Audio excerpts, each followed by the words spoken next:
जो कि Bihar DElEd entrance exam 2024 के लिए कुछ सिलेक्टेड इंपॉर्टेंट क्वेश्चन लेके आए हुए हैं जो आपके एग्जाम्स के लिए इंपॉर्टेंट है। चलिए शुरू करते हैं। फ्रेंड क्लासेस को लाइक करके आप सभी शेयर अपने दोस्तों में जरूर कीजिएगा।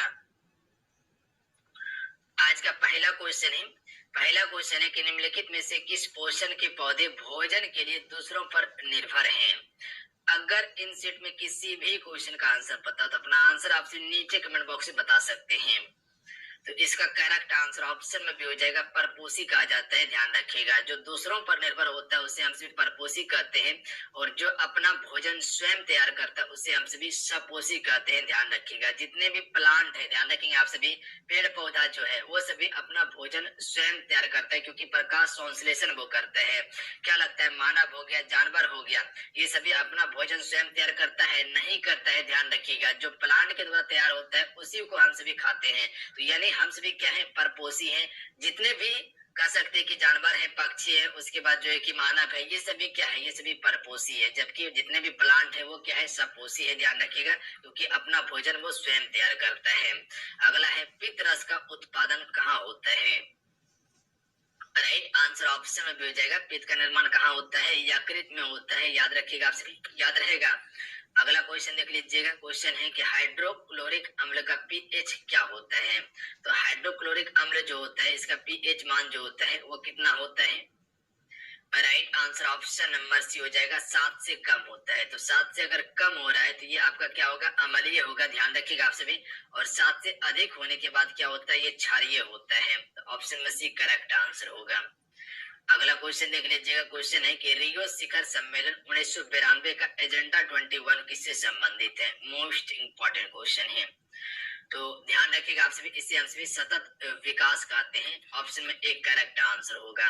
तो रियो शिखर सम्मेलन 1992 का एजेंडा 21 जो है ये किससे संबंधित है? सतत विकास से संबंधित है। अगला है, बैंकिंग या वित्तीय संस्थान उच्च गैर निष्पादित अस्थियों यानी कि एनपीए के कारण डैश जोखिम का सामना कर सकते हैं। तो इसका करेक्ट आंसर ऑप्शन में हो जाएगा, क्रेडिट जोखिम का सामना कर सकता है। ऑप्शन में एक करेक्ट आंसर होगा। क्वेश्चन को समझिएगा कि बैंकिंग या वित्तीय संस्थान उच्च गैर निष्पादित अस्थियां यानी कि एनपीए के कारण क्रेडिट जोखिम का सामना कर सकते हैं। ऑप्शन में ए बिल्कुल करेक्ट आंसर होगा। ध्यान रखेंगे आप सभी। अगला क्वेश्चन देख लीजिएगा। अंतर्राष्ट्रीय योग दिवस कब मनाया जाता है? तो देखिए, अगर योग दिवस की बात किया गया है तो आप सबको भली बातें पता होना चाहिए। हर एक वर्ष 21 जून को हम सभी क्या करते हैं, अंतर्राष्ट्रीय योग दिवस मनाते हैं। ध्यान रखिएगा। चलिए आपसे बताइएगा कि विश्व महिला दिवस कब मनाया जाता है, और इसके अलावा बात करना है, आप सभी को बताना है कि विश्व हिंदी दिवस कब मनाया जाता है। 2 क्वेश्चन आपके लिए हैं। देखिए, एक राष्ट्रीय हिंदी होता है जो 14 सितंबर को हमसे बनाते हैं। ध्यान रखिएगा आप सभी, 14 सितंबर को मनाते हैं, पर आपको विश्व हिंदी दिवस बताना है। अगला है, किस अधिनियम के माध्यम से भारत के केंद्रीकरण पर जोर दिया गया था?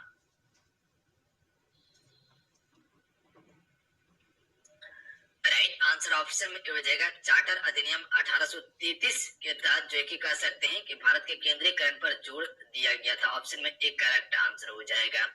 यहीं से याद रखिएगा, चार्टर अधिनियम 1833 के ही तहत जो बंगाल का गवर्नर जनरल हुआ करता था तो उसे भारत का गवर्नर जनरल नियुक्त किया गया था। जो पहला गवर्नर जनरल विलियम बेंटिक को बनाया जाता है। यहीं से याद रखिएगा, भारत सरकार अधिनियम 1858 को। इसमें क्या याद रखना है, जब 1857 का क्रांति होता है तो उसके बाद 1 साल के बाद कह सकते हैं कि 1858 का एक अधिनियम पारित किया जाता है।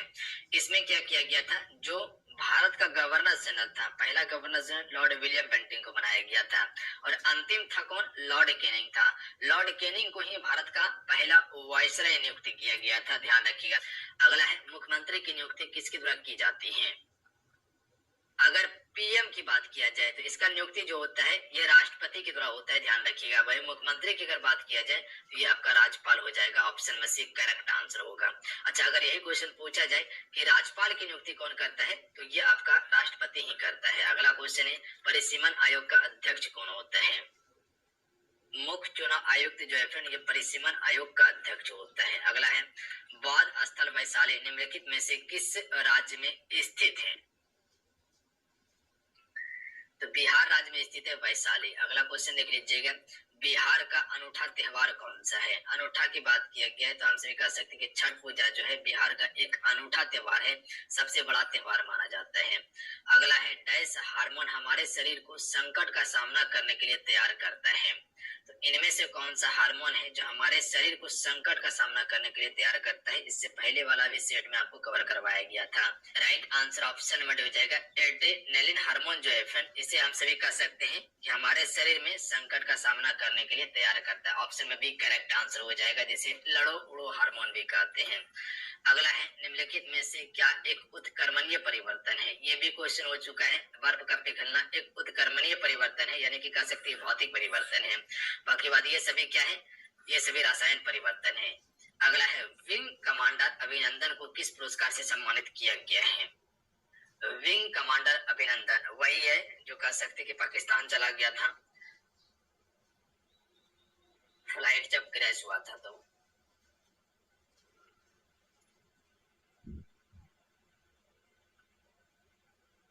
ऑप्शन में एक करेक्ट आंसर होगा।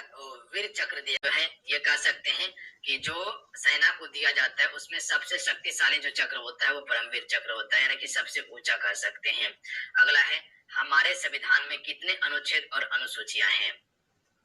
तो देखिए मूल रूप से अगर बात किया जाए तो 12 अनुसूची और 395 अनुच्छेद है, ध्यान रखिएगा मूल रूप से। पर अनुच्छेद की बात किया जाए तो वो अनुच्छेद अभी बढ़ गया है, जैसे कि अनुच्छेद जैसे कह सकते हैं कि 51 ये जोड़ा गया है ना, तो ये सभी जोड़ जोड़ के लमसम 400 450 से प्लस हो चुका है। निम्नलिखित में से कौन बौद्ध धर्म की पवित्र पुस्तक में से एक है? त्रिपिटक।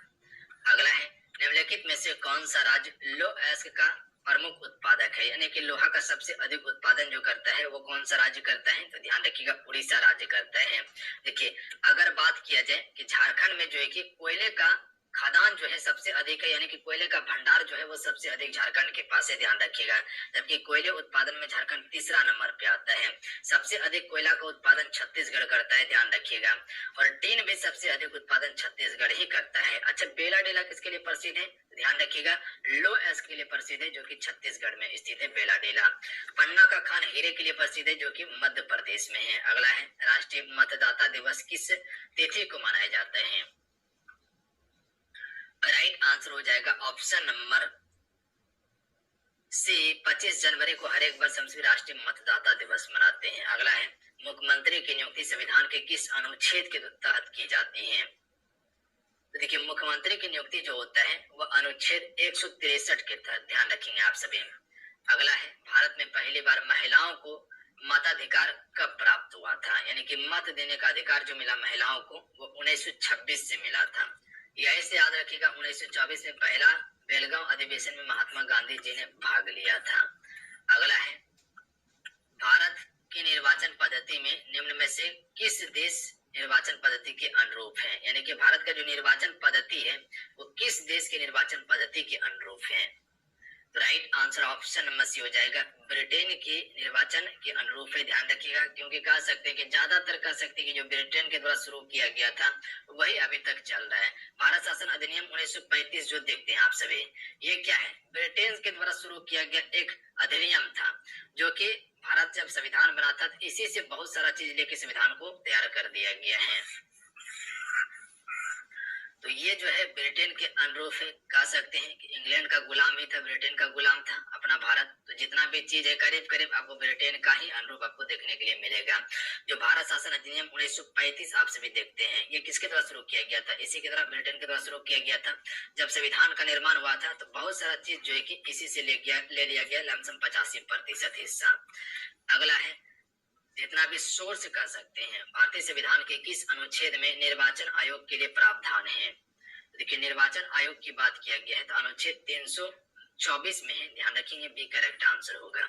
अगला है राइडर कप जो है निम्नलिखित में से किस खेल से जुड़े हैं? तो इससे पहले वाला क्लास में आपको राइडर कप के बारे में बताए थे, गोल्फ से संबंधित है राइडर कप, ध्यान रखिएगा आप सभी। अगला है साकेबा देश में मनाया जाने वाला एक धार्मिक त्योहार है। राइट आंसर ऑप्शन में भी जाएगा सिक्किम में, ध्यान रखिएगा। तो साकेबा त्योहार जो मनाया जाता है सिक्किम में मनाया जाता है और जनसंख्या में सबसे कम है, ध्यान रखिएगा सिक्किम। यहीं पर आपका कह सकते हैं कि कंचनजंगा राष्ट्रीय उद्यान भी है। अगला है अकबर के शासनकाल के दौरान इबादत खान का इस्तेमाल किस रूप में किया गया था? इबादत खान की यहाँ पर बात किया गया है, तो ये किस रूप में किया गया था? विश्राम रूप में। याद रखिएगा धार्मिक बहसों के लिए स्थान था इबादत खान। अगला क्वेश्चन है निम्नलिखित में से भारतीय व्यक्तियों में से किसे युवा तुर्क के नाम से भी जाना जाता है? देखिए युवा तुर्क जो कहा जाता है चंद्रशेखर को कहा जाता है, ध्यान रखिएगा आप सभी, चंद्रशेखर को हम सभी युवा तुर्क कहते हैं। अगला है भारत के संविधान का कौन सा भाग कल्याणकारी राज्य के आदर्श की घोषणा करता है? देखिए कल्याणकारी राज्य के आदर्श की जो घोषणा करता है वो आपका राज्य के नीति निर्देशक सिद्धांत करता है, ध्यान रखिएगा आप सभी को पता है राज्य के नीति निर्देशक सिद्धांत जो संविधान के भाग 4 में है। अनुच्छेद की बात किया जाए तो 36 से लेके 51 तक में रखा गया है। नीति निर्देशक तत्व में जितना भी चीज है वो आपको राज्य सरकार के द्वारा दिया जाता है, ध्यान रखिएगा, जबकि मौलिक अधिकार आपको स्वतः प्राप्त होता है। अगला है किस फाइलम के सदस्य स्पंज के रूप में जाना जाता है? पोरीफेरा को जाना जाता है, ध्यान रखिएगा स्पंज के रूप में। अगला है डैश एक निकाय पर थोड़े समय के लिए काम करने वाला बल है, यानी कि थोड़े समय के लिए बात किया जाए ये आपका कौन करता है? याद रखेंगे आवेग थोड़े समय के लिए काम करता है, ऑप्शन में से करेक्ट आंसर होगा। अगला है पानी के नीचे ध्वनि को मापने के लिए निम्न में से किस उपकरण का उपयोग किया जाता है?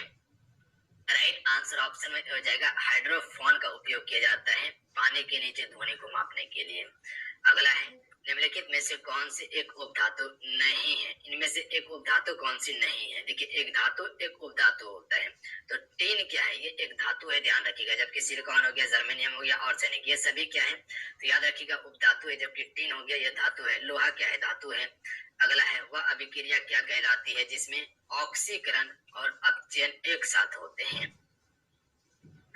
ऑक्सीकरण और अपचयन दोनों की बात किया गया है, तो ये जो एक साथ होता है उसे हम सभी रेडॉक्स कहते हैं, ध्यान रखिएगा आप सभी, क्या कहते हैं? रेडॉक्स कहते हैं। अगला है भारत के निम्नलिखित नोटों में से कौन सा भारत सरकार के द्वारा मुद्रित होता है?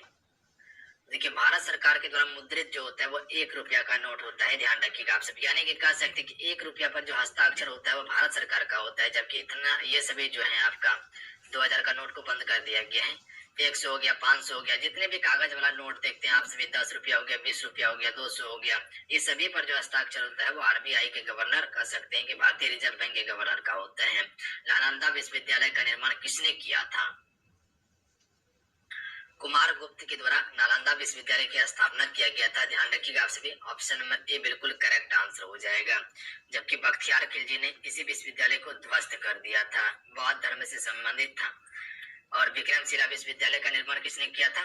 धर्मपाल ने। अगला है किस ग्रह को लाल ग्रह के रूप में जाना जाता है? देखिए लाल ग्रह के रूप में जाना जाता है मंगल को, ध्यान रखिएगा आप सभी। पृथ्वी को हम सभी नीला ग्रह कहते हैं, शुक्र को शाम का तारा या भोर का तारा कहते हैं, बुध को हम सभी का क्या कहते हैं?